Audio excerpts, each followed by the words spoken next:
Everyone, তোমালোকৰ যিহেতু অহাকালিলৈ সায়েন্সৰ exam আছে, তাৰ কাৰণে তোমালোকক মই গোটেই কিতাপখনৰ ওপৰত এটা ভিডিঅ' যিহেতু মই প্ৰস্তুত কৰি তোমালোকক প্ৰেৰণ কৰিছোঁ, হ'লেও তোমালোকক এই ভিডিঅ'টোত মই কেইটামান মষ্ট ইম্পৰ্টেণ্ট কুৱেশ্যন তোমালোকক দি যাম। তোমালোকে সেই কুৱেশ্যনখিনি প্ৰেক্টিছ কৰি যাবাই, মানে এইকেইটা তোমালোকৰ বহুত বেছি কমন কুৱেশ্যন। তোমালোকে সেইকেইটা চাই যাবা, এইকেইটা পৰীক্ষাত লগ পোৱাৰ 100% মানে চান্স আছে। গতিকে তোমালোকে সেই কুৱেশ্যনকেইটা চাই লোৱা। আজি তোমালোকৰ এইটো শেষ ৰাতিৰ ভিডিঅ' হ'ব বুলি তোমালোকে ভাবি লোৱা। আমি এটা প্ৰশ্ন চাব পাৰা যে বৰষুণৰ পাছত আমি ৰামধেনু কিয় দেখোঁ, সেইটো মষ্ট ইম্পৰ্টেণ্ট কুৱেশ্যন, সেইটো চাই থবা। তোমালোকে আৰু চাবা যে ৰেঞ্চিডিটি কি, ৰেঞ্চিডিটি নঘটিবলৈ কি প্ৰতিকাৰ ব্যৱস্থা লোৱা হয়, সেইটো চাই থবা। তাৰপিছত মই কি তোমালোকে চাব লাগিব মই দি আছোঁ। তাৰপিছত তোমালোকে এইটো চাবা যে পৰাগ যুগ আৰু নিউট্ৰিচনৰ মাজত পাৰ্থক্য কি, সেইটো চাবা। তাৰপিছতে আৰু কি চাব লাগিব মই তোমালোকক জনাই আছোঁ। তোমালোকে আৰু তোমালোকে এইটো কুৱেশ্যন চাবা, বুজিছা নহয়। তোমাক ABCD চাৰিটা দ্ৰব্য দিয়া হৈছে। দ্ৰব্য চাৰিটা যথাক্ৰমে 5, 6, 11, 12। কোনটো দ্ৰব্য আম্লিক, কোনটো ক্ষাৰকীয়, কোনটো দ্ৰব্য হাইড্ৰজেন আয়নৰ গাঢ়তা বেছি, এইবিলাক বহুত মষ্ট ইম্পৰ্টেণ্ট কুৱেশ্যন। তোমাৰ 23 নম্বৰ কুৱেশ্যন দিছে, তিনিটা মৌলৰ পাৰমাণৱিক ভৰ ক্ৰমে 4, 8, 10। মৌলকেইটা চিনাক্ত কৰা আৰু মৌলকেইটাৰ ইলেক্ট্ৰনিক বিন্যাস লিখা আৰু পৰ্যায় তালিকাত মৌলকেইটাৰ পৰ্যায় চিনাক্ত কৰা। Most important question. নেক্সট কুৱেশ্যনটো দিছে পৰ্যায় তালিকাত তিনিটা মৌলৰ ABC স্থানসমূহ দেখুওৱা হৈছে। এই কুৱেশ্যনটো মষ্ট ইম্পৰ্টেণ্ট। তোমালোকক আজি বহুত বেছি ইম্পৰ্টেণ্ট, গোটেই চেপ্টাৰকেইটাৰ ওপৰত যিকেইটা বেছি ভাল, বহুত বেছি নিদিওঁ তোমালোকক কম দিম। তোমালোকে সেই কুৱেশ্যনকেইটা ভালকৈ মানে ঘৰত চাবা। সেই কুৱেশ্যনকেইটা হৈছিলে কেইটা চোৱা। মৌলৰ A ধাতু নে ধাতু, মৌলটো এইতকৈ বেছি সক্ৰিয় নে কম সক্ৰিয়, আৰু C মৌলটো আকাৰত বিতকৈ ডাঙৰ নে সৰু। এইখিনি ভাল প্ৰশ্ন। তাৰপিছত মই তোমালোকক এইটো ভিডিঅ'ত প্ৰস্তুত কৰি কৈছিলোঁ যে আণবিক বিশ্বায়ন কি আহিব পাৰে, দুটা উদাহৰণ দিয়া আৰু আণবিক বিশ্বায়নৰ দুটা সুবিধা উল্লেখ কৰা। মষ্ট ইম্পৰ্টেণ্ট কুৱেশ্যন, এইটো এনচাৰ হয়তো আছে, তোমালোকে ভিডিঅ'টো পজ কৰি চাই ল'ব পাৰিবা। আচ্ছা, সপুষ্প উদ্ভিদৰ অংগৰ চমুবৰ্ণনা দিয়া, মষ্ট ইম্পৰ্টেণ্ট কুৱেশ্যন, এইখিনি তোমালোকে এইবোৰ চাব লাগিব। আচ্ছা, পৰীক্ষাৰ সহায়ত বিদ্যুৎ চুম্বকীয় আবেশৰ পৰিঘটনাটো বুজাই লিখা, এইখিনি কুৱেশ্যন বহুত ভাল, এইখিনি চাব লাগিব দেই। তাৰপিছত চোৱা আৰু চাবা তোমালোকে এইটো চোৱা, বৈদ্যুতিক মটৰ আৰু বৈদ্যুতিক জেনেৰেটৰৰ মাজত পাৰ্থক্যটো কি, বৈদ্যুতিক জেনেৰেটৰত বাষ্পীদালৰ আৰু বৈদ্যুতিক মটৰত ফলামুখী কাৰ্যটো কি, মষ্ট ইম্পৰ্টেণ্ট কুৱেশ্যন। তাৰপিছতে আৰু আমি চাম তোমালোকে এই কুৱেশ্যনটো লিখিছা, ইলেক্ট্ৰন স্থানান্তৰৰ জৰিয়তে Na2O গঠন ব্যাখ্যা কৰা। এইখিনি ভাল বস্তুখিনি চাবা। তাৰপিছতে আৰু আমি চাম এইটো কুৱেশ্যন চাব লাগিব। এইটো কুৱেশ্যন ইথানিক এচিড 33 নম্বৰ কুৱেশ্যনটো। ইথানিক এচিড কোন শ্ৰেণী অন্তৰ্ভুক্ত, ছডিয়াম কাৰ্বনেটৰ লগত ইথানিক এচিডৰ বিক্ৰিয়া কৰিলে এটা লৱণ, পানী আৰু গেছ উৎপন্ন হয়। বিক্ৰিয়াৰ ৰাসায়নিক সমীকৰণ এটা লিখা আৰু লৱণ আৰু গেছবিধৰ চিনাক্ত কৰা। গেছবিধ চিনাক্তকৰণৰ বাবে এটা পৰীক্ষা বনাব লাগে। মষ্ট ইম্পৰ্টেণ্ট কুৱেশ্যন, এইটো চাই থাকা। নেক্সট আমি চাম শ্বসন প্ৰক্ৰিয়াত আমাৰ দেহত, মানে 33 কুৱেশ্যনটো, দেহত অক্সিজেন আৰু কাৰ্বন ডাই অক্সাইডৰ বিনিময় কেনেকৈ হয় লিখা। এইখিনি চাব লাগিব। উদ্ভিদৰ দেহত পানী আৰু খনিজ লৱণৰ পৰিবহণ প্ৰক্ৰিয়াটো বুজাই লিখা। এইখিনি বহুতেই ভাল কুৱেশ্যন, এইখিনি চাই থাকা। তাৰপিছতে চাই থাকা তোমালোকে আৰু এটা কুৱেশ্যন যে এইটো নতুন প্ৰজাতিৰ উৎপত্তিৰ কাৰণে কি কাৰকে অৰিহণা যোগায়। এইখিনি মই তোমালোকে আগৰ ভিডিঅ'ত কৈছিলোঁ, এতিয়াও আকৌ কৰিছোঁ। জীৱাশ্মসমূহ কি, বিবৰ্তন সম্পৰ্কে জীৱাশ্মসমূহ, এই কুৱেশ্যনটো বহুতেই ইম্পৰ্টেণ্ট, এইটো চাব লাগিব দেই। তাৰপিছতে চোৱা আৰু এটা মই কৈছিলোঁ যে অশুদ্ধিযুক্ত ধাতু পাবলৈ বহুলভাৱে ব্যৱহাৰ হোৱা বিদ্যুৎ পৰিক্ৰমণ পদ্ধতিৰ চমুকৈ বৰ্ণনা কৰা। আৰু এই পদ্ধতিত এন'ড আৰু কেথড হিচাপে কি কি ব্যৱহাৰ কৰা হয় লিখা। এইটো মষ্ট ইম্পৰ্টেণ্ট কুৱেশ্যন, এইটো চাই থাকা। চিত্ৰ সহিতে দিব পাৰা ন, চিত্ৰটো দিয়া আছে, বুজিছা। তাৰপিছত চোৱা আৰু এটা কুৱেশ্যন চাব লাগিব, এইটো কুৱেশ্যন দিছে নহয়। এইটোত 12 নম্বৰ 1টোত দিয়া আছে সংক্ষিপ্ত যৌগবোৰ হ'ল দিছে আধুনিক পৰ্যায় তালিকাৰ মুঠ বৰ্গকেইটা আৰু কিহৰ ভিত্তিত এই তালিকাখন বনোৱা হৈছে, এইটো ইম্পৰ্টেণ্ট। তাৰপিছত 3 নম্বৰ কুৱেশ্যন দিছে নাইট্ৰজেন ফছফৰাছ, এইটো কুৱেশ্যন তোমাৰ কিতাপত আছিলো, এইটো কুৱেশ্যন মই তাতো কৈছিলোঁ, এইটো দেখাই দিছোঁ মই। সেইটো কুৱেশ্যন তোমালোকে চাব লাগিব। এইখিনি তুমি কিন্তু স্কিপ কৰি যাব নোৱাৰা, এইখিনি তোমালোকে ৰিভিজন দিবা। মই কালিলৈকে তোমাক পঢ়িবলৈ দিছিলোঁ, আজি তোমালোকে এই কুৱেশ্যনকেইটা চাই উত্তৰখিনি পাইছা নাই চাবা, চেক কৰিবা নিজে দেই। আচ্ছা, আকাশৰ ৰং নীলা কিয়, এইখিনি ভাল বস্তু। মই গোটেই সমুদায় চেপ্টাৰকেইটাৰ ওপৰত দি দিছোঁ, তোমালোকে এইখিনি কুৱেশ্যন স্কিপ কৰি নাযাবা কিন্তু দেই। বিদ্যুৎ চুম্বকীয় আবেশ কি, ফ্লেমিঙৰ সংহতীয়া নিয়মটো লিখা। এইখিনি হ'ল বহুতেই বেছি ভাল কুৱেশ্যন। তাৰপিছত এইটো চোৱা, শক্তিৰ উৎস হিচাপে জীৱাশ্ম ইন্ধন আৰু সৌৰশক্তি তুলনা কৰা, এইটো চাই থাকা। তাৰপিছত চোৱা তাৰপৰা কৈ যাম, তোমালোকে চাই যাবা। সপুষ্পক উদ্ভিদৰ যৌন প্ৰজনন প্ৰক্ৰিয়া চমুকৈ লিখা। মষ্ট ইম্পৰ্টেণ্ট কুৱেশ্যন, এইখিনি চাব লাগিব। মেণ্ডেলে তেখেতৰ পৰীক্ষাৰ যোগেদি বংশানুক্ৰমিকভাৱে প্ৰভাৱিত চৰিত্ৰবিলাকৰ কোনটো প্ৰভাৱী আৰু কোনটো প্ৰভাৱী তাক কেনেকৈ চিনাক্ত কৰিছিল। এইটো বহুত ভাল কুৱেশ্যন, এইটো মষ্ট ইম্পৰ্টেণ্ট কুৱেশ্যন, এইটো চাবা। তাৰপিছত আমি কি চাম, মই সেইদিনাখন কৈছিলোঁ যে খাদ্য জালৰ কথা আহিব পাৰে। খাদ্য জাল কি, এইটো চাম 2 মাৰ্কৰ কাৰণে কুৱেশ্যন চাব লাগিব। নদী বান্ধৰ সমস্যাসমূহ কি, নদী বান্ধৰ সুবিধা, এইবিলাক আমি কৈছিলোঁ। আকৰিত ধাতু নিষ্কাশনত থকা বিভিন্ন খাপবিলাক তালিকা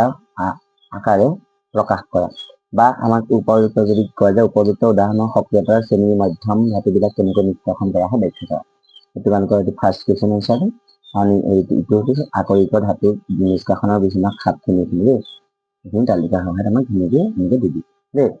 তাৰপিছত কাৰ্বনৰ বহুৰূপীয়তা, ইয়াৰ 3টা ধৰ্মকে ব্যাখ্যা কৰা আৰু চক্ৰীয় যৌগৰ 2টা উদাহৰণ দিয়া হ'ল। নেক্সট কুৱেশ্যনটো চোৱা, সমগ্ৰ শ্ৰেণী কাক কয় আৰু কাৰ্যকৰী মূলকৰ 4টা উদাহৰণ দিয়া, হয়নে। এইখিনি বহুতেই ভাল কৈছে, এইখিনি চাই থাকা। তেওঁলোকক এইখিনি মই দেখা দিছোঁ দেই। চোৱা,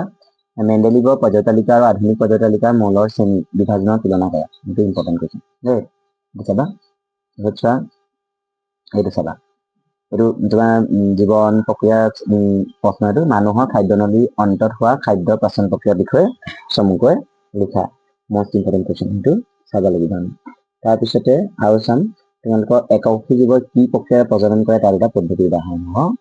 লিখা বা বৰ্ণনা কৰা ইম্পৰ্টেণ্ট সেইখিনি চাবা তাৰপিছত চোৱা আৰু তোমালোকক এটা বস্তু দেখাইছো যে এইটো বংশগতি বুলিলে কি বুজা বংশগতিৰ লগত জীৱৰ বিৱৰ্তনৰ এটা ওতঃপ্ৰোত সম্পৰ্ক আছে দক্ষতা তাৰপিছতে চাবা এইটো বিপদৰ সংকেত দিবৰ বাবে কিয় ৰঙা পোহৰ ব্যৱহাৰ কৰা হয় বা কাছৰ পিজমৰ দ্বাৰা বগা পোহৰ বিচ্ছুৰণ কেনেকৈ ঘটাব পাৰি বৰ্ণনা কৰে এইখিনি ভাল বস্তু আৰু এটা চাই থকা তোমালোকে এইটো কোষ এমিটাৰ বৈদ্যুতিক বাল্ব প্লাগৰ ছবিৰ সৈতে এডাল পৰিবাহী তাৰ সংযোগ কৰি বৰ্তনীৰ নক্সা চিত্ৰ অংকন কৰা বা চলেনিয়ডে কেনেদৰে চুম্বকৰ দৰে কাম কৰে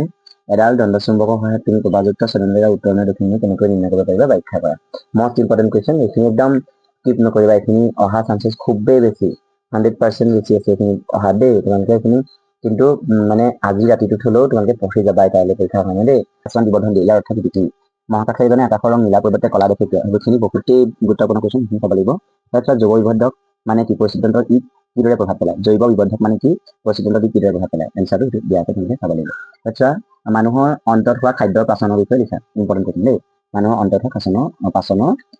বিষয়ে লিখা সেইটো ইম্পৰ্টেণ্ট কুৱেশ্যন তাৰপিছতে আমি চাম আৰু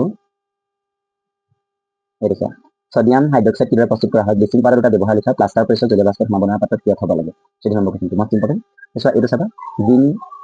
তাৰপিছত এইটো কথা মই তোমালোকক কৈছিলো যে মানুহৰ হৃদযন্ত্ৰৰ আভ্যন্তৰীণ গঠনৰ চিত্ৰটো আঁকিবলৈ অহা চান্সেছ খুব বেছি চাই যাবা আৰু লগতে চিত্ৰটো ধৰে তোমালোকক আকৌ লগতে দিব তেজ কেনেদৰে চলাচল কৰে সেই প্ৰক্ৰিয়াটো ব্যাখ্যা কৰা হৃদযন্ত্ৰত কেনেদৰে তেজ চলাচল হয় এইটো লিখিবলৈ কেতিয়াবা পৰীক্ষাত আহে এইটো আঁকাৰ পাছত দেই সেইটো চাবা অথবা জিন কি জীৱৰ চাৰিত্ৰিক বৈশিষ্ট্য প্ৰকাশৰ কিদৰে ভূমিকা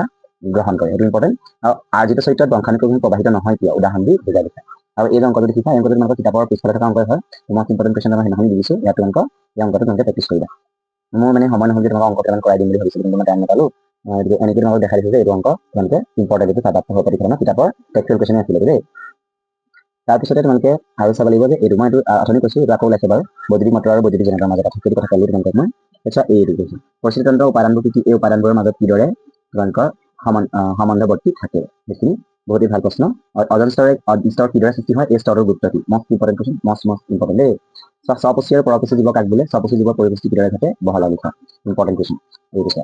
এইটো চাব লাগিব মানুহৰ দেহৰ দ্বৈত পৰিবহণ তন্ত্ৰই কিদৰে কাৰ্য কৰে এই তন্ত্ৰৰ প্ৰয়োজনীয়তা কি হয়নে সেইটো মই দি থোৱাটো ভালকৈ চাবা সৌৰশক্তি ব্যৱহাৰ দুটা আহিলা লিখা আৰু সৌৰশক্তি ব্যৱহাৰ এটাকৈ সুবিধা বৰ্ণনা কৰা মষ্ট ইম্পৰ্টেণ্ট কুৱেশ্যন এইখিনি তোমালোকে চাব লাগিব তাৰপিছতে চোৱা আৰু তোমালোকক মই কৈছিলোঁ এইটো চোৱা 25 নম্বৰ 1টো কাৰ্বনৰ সংক্ষিপ্ত যৌগৰ অসংক্ষিপ্ত যৌগ কি উদাহৰণ দি বুজাই লিখা মষ্ট ইম্পৰ্টেণ্ট কুৱেশ্যন তাৰপিছত তলৰ যৌগ দুটাৰ গঠন কি মই তোমালোকক যদি কৈছিলোঁ যে এনেকুৱা ধৰণৰ কুৱেশ্যন আহিব তাৰপিছত বেনজিন প্ৰপানিল এইখিনি আহিবলৈ অহাটো মানে অহাটো চিয়ৰ তাৰমানে আহিবই তাৰপিছত কাৰ্বনিক ভৱন মানে কি উদাহৰণ দি বুজাই লিখা হয়নে এইখিনি চাব লাগিব এইখিনি হ'ল তাৰপিছত আমি এতিয়া তোমালোকক আৰু দেখাই আছোঁ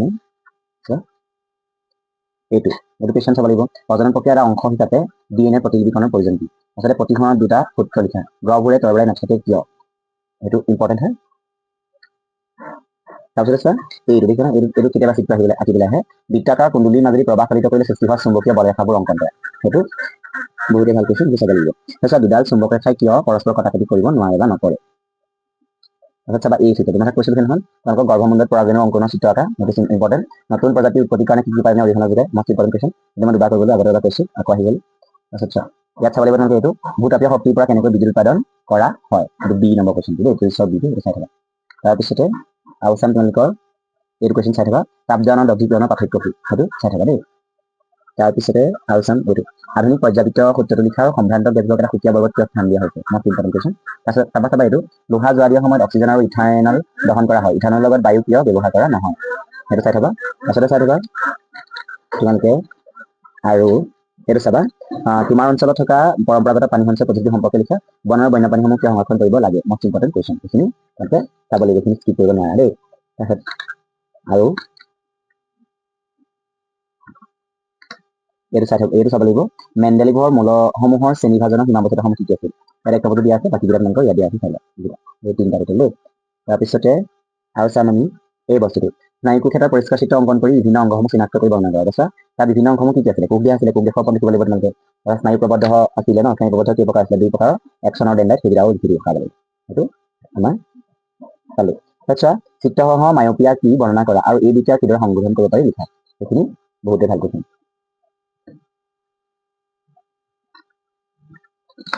তাৰপিছত তোমালোকে আৰু চাবা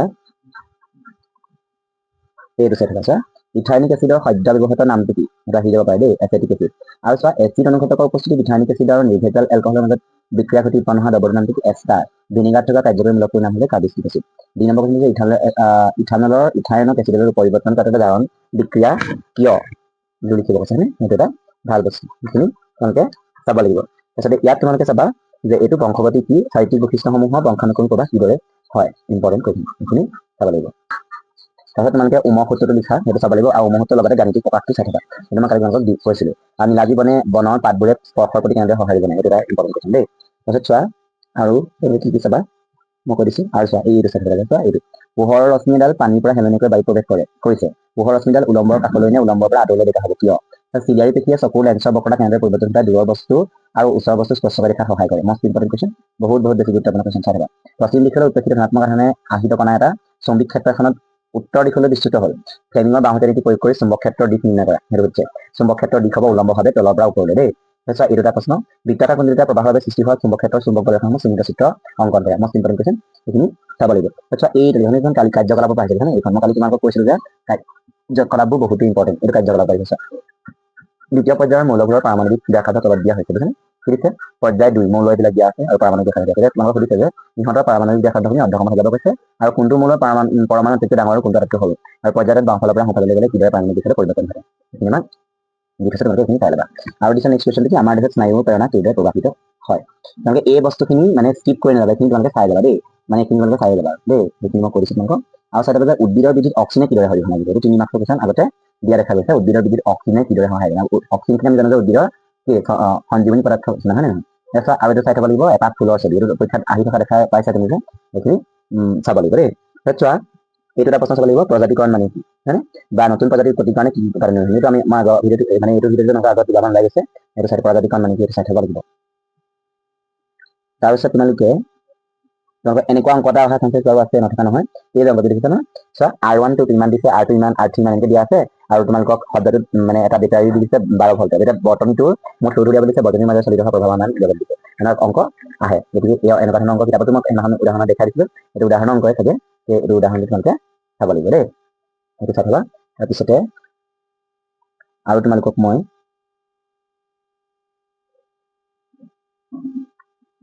এইটো চাবা চোৱা এইটো দিছে নহয় ছডিয়াম আৰু অক্সিজেনৰ ইলেক্ট্ৰন বিন্দু গঠন লিখা আৰু ইলেক্ট্ৰন স্থানান্তৰৰ জৰিয়তে Na2O গঠন লিখা এই লগত থকা আয়ন কি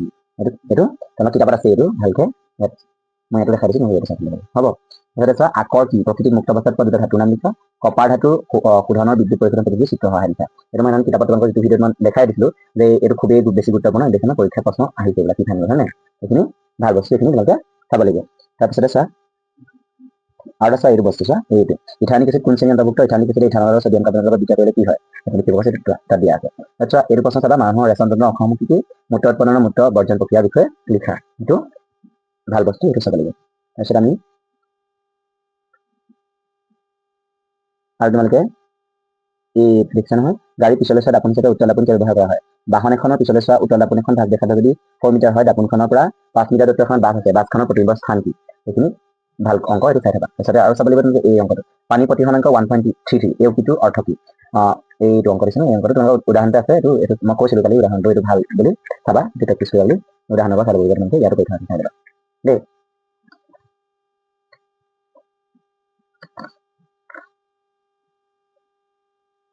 তাৰপিছতে এই অংকটো চাই থাকা এইটো দিছে নহয় প্ৰতিটো 6 ওম ৰোধ 3টা ৰোধক কেনেদৰে সংযোগ কৰিলে শব্দটোৰ সমতুল্য ৰোধ 9 ওম আৰু 2 ওম হ'ব মই চিন্তাটো চাইছোঁ সেইটো তেনেকৈ চাবা তেওঁলোকে অজন স্তৰ কি ইয়াৰ কেনেকৈ অৱক্ষয় ঘটিছে এইটো চাই থবা তাৰপিছতে আৰু চাবা তোমালোকে এইটো বস্তু এইটো চাবা এখন চীনামাটি থালত ইমান গ্ৰাম চিলভাৰ ক্লৰাইড আৰু ইয়াক সূৰ্যৰ পোহৰত ৰখা হ'ল কিছুমান পিছত চিলভাৰ ক্লৰাইডৰ ৰং কি হ'ব কি প্ৰকাৰৰ বিক্ৰিয়া আৰু ওপৰৰ ৰাসায়নিক সমীকৰণটো লিখা এইখিনি চাব লাগিব তাৰপিছতে চোৱা এই বস্তুটো চাবা pH স্কেল কাক বোলে তোমাক A আৰু B দুটা দ্ৰব্য দিয়া হ'ল A দ্ৰব্যটোৰ pH সমান 6 আৰু B দ্ৰব্যটোৰ pH সমান 8 কোনটো দ্ৰব্যত হাইড্ৰজেনৰ গাঢ়তা বেছি আৰু ইয়াক কোনটো ক্ষাৰকীয় হ'ব লিখা এইখিনি ভাল প্ৰশ্ন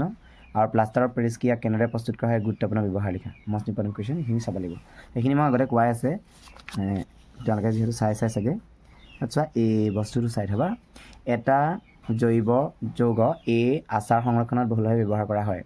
ইয়াৰ আণৱিক সংকেত যদি C2H4O2 এই যৌগটোৱে ইথানলৰ লগত বিক্ৰিয়া কৰি এটা সুগন্ধি দ্ৰব্য বি উৎপন্ন কৰে এতিয়া এই যৌগটো চিনাক্ত কৰা আৰু এই যৌগটো ইথানলৰ লগত বিক্ৰিয়া কৰি বি যৌগটো উৎপন্ন কৰা বিক্ৰিয়াটো ৰাসায়নিক সমীকৰণ লিখা তাৰপিছতে চোৱা বি যৌগটোৰ পৰা এই যৌগটো পুনৰ কেনেকৈ ঘূৰাই পাব পাৰি আৰু বি যৌগটোক এই যৌগলৈ ৰূপান্তৰ কৰা প্ৰক্ৰিয়াটোৰ নাম আৰু ইয়াৰ ৰাসায়নিক সমীকৰণ লিখা এইখিনি বহুতেই ভাল এইখিনি চাবা উত্তৰটো ইয়াত দিয়া আছে চোৱা ভালকৈ ভিডিঅ'টো ৰখাই লৈ চাই ল'ব লাগিব উত্তৰটো তাৰপিছতে এইটো চাই থ'বা চাইনেপ্স কি স্নায়ু প্ৰবাহ কেনেকৈ চাইনেপ্সৰ মাজেদি পাৰ হয় এইখিনি ভাল বস্তু এইখিনি চাব লাগিব তাৰপিছতে চাই থ'বা তোমালোকে আৰু এটা বস্তু চাবা এইটো বস্তু চাব লাগিব যে মানুহৰ সন্তানৰ লিংগ কেনেদৰে নিৰ্ধাৰণ কৰা হয় সেইটো চাবা তাৰপিছতে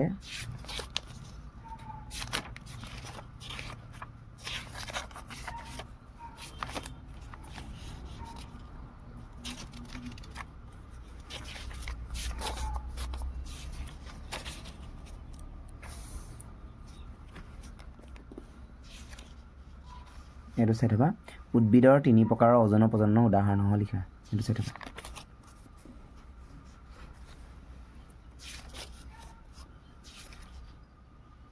তাৰপিছত এইটো চাবা হাইড্ৰকাৰ্বন কেইপ্ৰকাৰৰ কি প্ৰতিবিধৰে এটাকৈ উদাহৰণ দিয়া আৰু ইথানিক এচিড আৰু হেক্সানলৰ গঠনাকাৰ আৰু এষ্টাবিউমন বিক্ৰিয়া কি সমীকৰণ লিখা ইয়াতে তোমালোকৰ ধুনীয়াকৈ দি থোৱা আছে উত্তৰটো চাই ল'বা আৰু ইফালে অকণ আছে উত্তৰটো এইখিনিলৈকে আছে ইফালে নাই এইটো চাই ল'লে হ'ব নেক্সট চোৱা এইটো বস্তু চাবা জৈৱ অনুঘটক কি জৈৱ অনুঘটকে আমাৰ দেহত খাদ্য পাচনত কি ধৰণৰ ভূমিকা গ্ৰহণ কৰে এইটো ধুনীয়াকৈ 24 নম্বৰ কুৱেশ্যনটো উত্তৰৰ সৈতে দিয়া আছে ভালকৈ চাই ল'বা তোমালোকে এইখিনি আমাৰ হৈ গ'ল নেক্সট আমি এইটো চাবা এনেকুৱা তোমালোকৰ এইবাৰ অহা খুবেই মানে বেছি গুৰুত্বপূৰ্ণ হৈ আছে কাৰণ বৈদ্যুতিক মেটৰ বা বৈদ্যুতিক জেনেৰেটৰ এই দুটাক মানে মূল নীতি আৰু কাৰ্যপ্ৰণালী লিখিবলৈ আহিব এইটো চিয়'ৰ তোমালোকৰ বৈদ্যুতিক মটৰ কি বৈদ্যুতিক মটৰৰ চিত্ৰ কি কাৰ্যপ্ৰণালী ব্যাখ্যা কৰা বা নাইবা বৈদ্যুতিক জেনেৰেটৰ কি বৈদ্যুতিক জেনেৰেটৰৰ মূল নীতিটো আৰু কাৰ্যপ্ৰণালী এইকেইটা চাবই লাগিব দেই এইটো একদম খুবেই গুৰুত্বপূৰ্ণ কাৰণ যোৱা বছৰ সেইকেইটা কুৱেশ্যন দিয়া নাই এইবাৰ দিয়া চান্সেছ আছে মানে গতিকে সেইটো চাই থ'বা তাৰপিছতে মই তোমালোকক আজি একদম একেবাৰে যিখিনি ভাল সেইখিনি মই কৈ দিছোঁ দেই তোমালোকক এইখিনি তোমালোকৰ আজি যিহেতু শেষ ৰাতি গতিকে আজি তোমালোকে এইখিনি প্ৰেক্টিছ কৰিব পাৰিবা পৰীক্ষাৰ সহায়ত এলকহল আৰু কাৰ্বলিক এচিডৰ মাজৰ প্ৰভেদ কিদৰে দেখুৱাব পাৰি লিখা সেইটো এটা ইম্পৰ্টেণ্ট কুৱেশ্যন তাৰপিছতে এইটো ভাল প্ৰশ্ন কলাকৰ্ষণ কি কলাকৰ্ষণৰ দুটা উপকাৰ লিখা মষ্ট ইম্পৰ্টেণ্ট কুৱেশ্যন কলাকৰ্ষণ কি কলাকৰ্ষণৰ দুটা উপকাৰ লিখা দেই এইখিনি তাৰপিছতে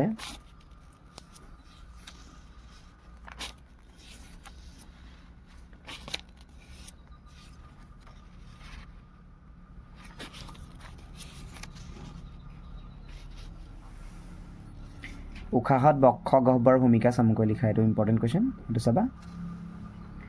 তাৰপিছতে